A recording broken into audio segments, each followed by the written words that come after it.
Орск и Оренбург затапливаются и протестуют. Путин тем временем возрождает семейные ценности, а в Украине хотят мобилизовать заключенных. Обо всем этом расскажу подробнее в эфире «Нехта». Самые важные и интересные новости. Протесты в Оренбургской области и кто во всем виноват, россияне уже установили. США борются с ТикТоком на территории врага. Вы знаете, президент дал понять, что в Палате представителей есть законопроект, который, если он будет принят, он подпишет. Южная Корея продолжает космическую гонку и уходит в отрыв. С успешным запуском разведывательного спутника номер 2 наши вооруженные силы еще больше укрепили свой независимый потенциал. Спасибо, что смотрите, спасибо за доверие. Не забывайте ставить лайки, не забывайте оставлять комментарии. Не забывайте подписываться на канал, все это очень важно и совсем не сложно. Поехали. В Украине предлагают мобилизовать осужденных. Правоохранительный комитет Верховной Рады Украины рекомендовал к голосованию законопроект об условно-досрочном освобождении тех заключенных, которые мобилизуются. Не попадают под такую акцию лица, совершившие преступления против основ нацбезопасности, убийцы, насильники, педофилы и совершившие ДТП со смертельным исходом под действием алкоголя или наркотиков. Напомним, похожие законы есть и в России. Месяц назад Госдума проголосовала за освобождение от уголовного наказания для заключивших контракт в военной службе в период войны, а летом Путин подписал закон о возможности призыва осужденных на службу по контракту.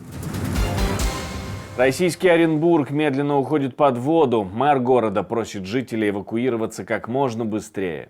Уважаемые оренбуржцы, сегодня, 8 апреля, ситуация с паводком в Оренбурге ухудшается.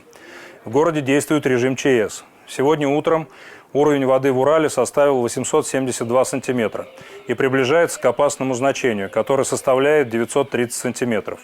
На сегодняшний день подтоплено 2015 участков, 1535 домовладений, 188 из них за последние сутки.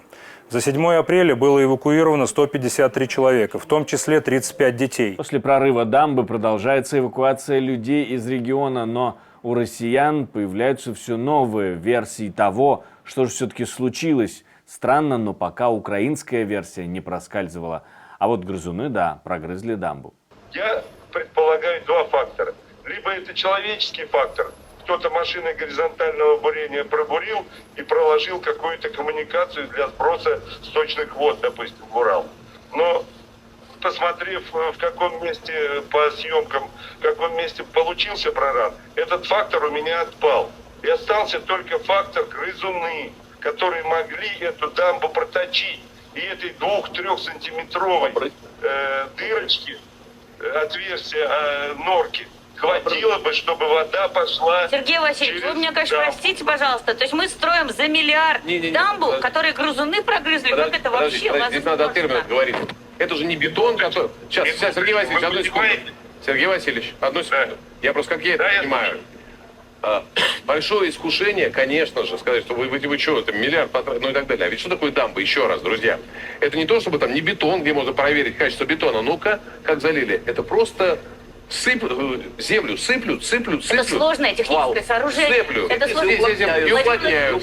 Сыплют, уплотняют. Ну, как... Тут нету качества бетона. Тут не до чего докопаться. Как это нет вот еще? так, Значит, еще. сыпать надо по-другому. Люди в Орске и Оренбургской области тем временем вместо эвакуации выходят на стихийные митинги, зовут Путина на помощь и в целом нарушают дисциплину.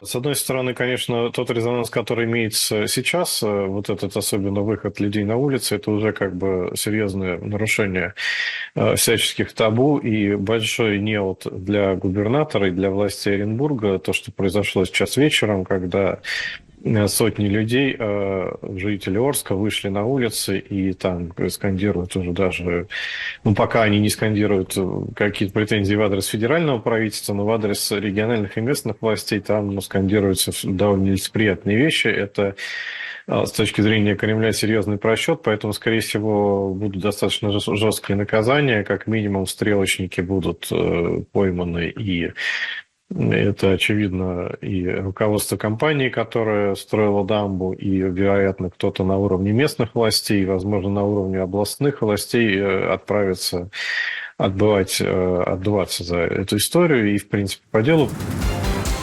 Если Украина проиграет, мы все проиграем. Министры иностранных дел Англии и Франции написали колонку для The Telegraph. По словам Дэвида Кэмерона и Стефана Сежурне, мир наблюдает за ними и будет судить, если они потерпят поражение. Если Украина проиграет, мы все проиграем. Цена неспособности поддержать Украину сейчас будет гораздо больше, чем цена отпора Путину. Как обсуждалось во время Парижской конференции в феврале, мы должны сделать еще больше, чтобы победить РФ. Мы также должны продолжать сотрудничать над другими глобальными вызовами. Путин поручил восстановить конкурс «А ну-ка, девушки». Ему предложили это на Уралвагонзаводе. Конкурс существовал в СССР с 1970 по 1987 годы. Участницы программы, отобранные по профессиональному признаку, боролись за звание лучшей в профессии. Идея, конечно же, из народа. Именно к этому празднику было приурочено создание корпоративного конкурса «А ну-ка, девушки», который в этом году уже прошел во второй раз. Мне довелось как раз-таки в этом году поучаствовать, и я стала победительницей. Заводчане очень полюбили этот конкурс, и он точно станет традиционным для нашего предприятия. Мои родители мне рассказали, что такие конкурсы были очень популярны в СССР и показывались по центральному телевидению, а теперь он возрожден и у нас. И это, на наш взгляд... Покажем. И это, на наш взгляд, очень важно, ведь во многих зарубежных странах обесценивается семья и ее традиционные ценности. Да там уже и семей скоро не будет. И учитывая это, хотелось бы предложить возродить такой конкурс на уровне страны.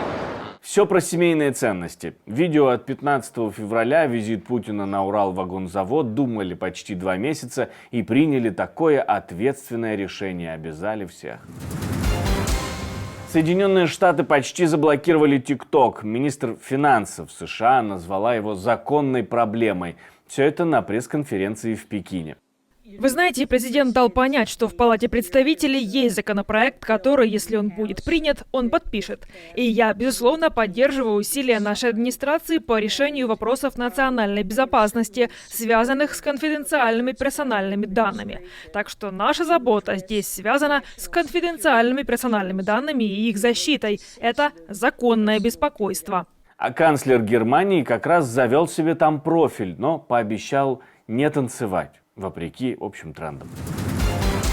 Южная Корея продолжает космическую гонку. Министерство обороны Южной Кореи сообщило, что второй отечественный спутник-шпион вышел на орбиту после запуска ракеты SpaceX Falcon 9 из космического центра имени Джона Кеннеди во Флориде.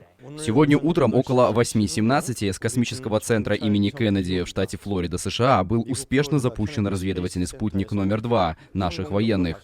С успешным запуском разведывательного спутника номер 2 наши вооруженные силы еще больше укрепили свой независимый потенциал разведывательного наблюдения и рекогностировки, усилив потенциал цепи поражения в качестве основного укрепления сил, которое лежит в основе трехкоординатной системы южнокорейского типа.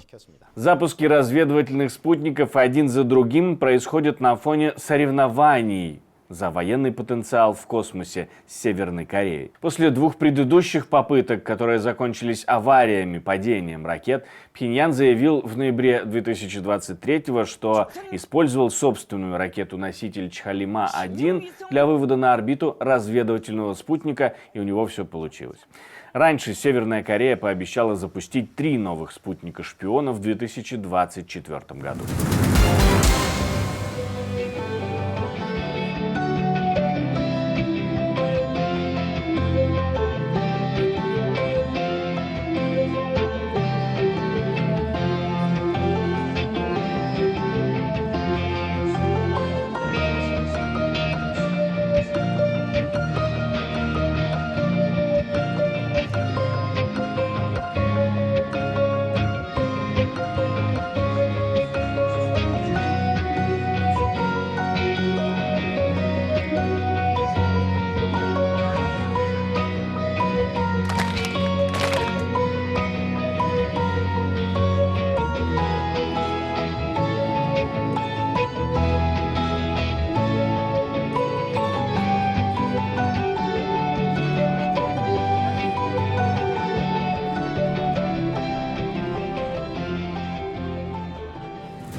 Спасибо, что смотрите, спасибо за доверие. Жду ваших комментариев, лайков и репостов, как обычно. Это важно для того, чтобы нас с вами становилось больше. Но у меня на этом все. До встречи и хороших вам новостей.